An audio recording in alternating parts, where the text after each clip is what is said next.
Alright, give this one a shot, see what you can do. I'm going to start solving it after I take a sip of water.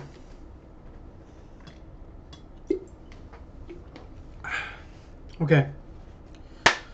So again, second order homogeneous, whatever you want to say, differential equation. We have a form that we can put it in, and that form is r squared plus ar squared plus br plus c, where r squared and r represent, the r's represent the values of the orders of derivative. Okay, and this a must be 1. So if you have any coefficient here, you need to divide by that coefficient. Like let's say there was a 4 here, I would divide everything by 4. In this case, we have a 1, so we don't have to do anything. So I'll switch to blue here and we'll start. So let's plug in our r squared value for the second derivative of y. Plus 3 times r for the first derivative of y. Plus 3 times 1 for the just normal y. Now we have a quadratic equation. We can use the quadratic formula to solve for r. -3 plus or minus square root b squared, which is 9, plus 4 times 1, this coefficient, times 3, 4ac, over 2, and this will also be over 2. So we now have r is equal to -3 over 2 plus or minus the square root of 9 minus 12. Oh, this should be a minus, sorry.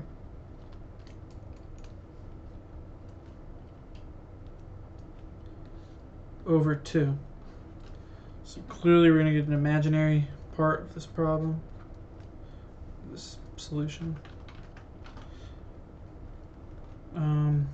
This will be a -3 over 2. And we pull out that -1 and make it an I.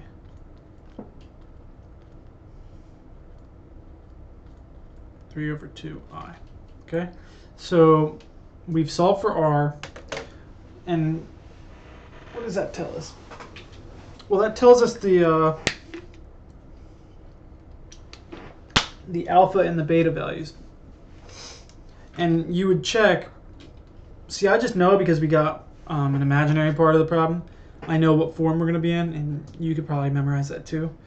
But you can also check, like I was saying in the last problem, if this value is less, if it's equal, or if it's greater, and that will tell you the form of the solution. It's right in the FE handbook.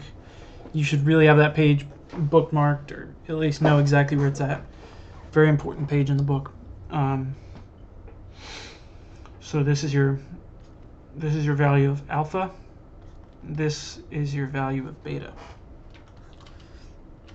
The general solution will be in the form e to the alpha x c1, doesn't really matter, but we'll do cosine beta x plus c2 sine beta x. So now we plug in our values of alpha and beta. Alpha is -3/2 x, c1 cos beta is root 3 over 2 x. Remember, you're not, we're only worried about the coefficients. We're not worried about this I, okay? The I does not get factored in. Beta is root 3 over 2 x. And there you go. I don't think there's anything more you can do there.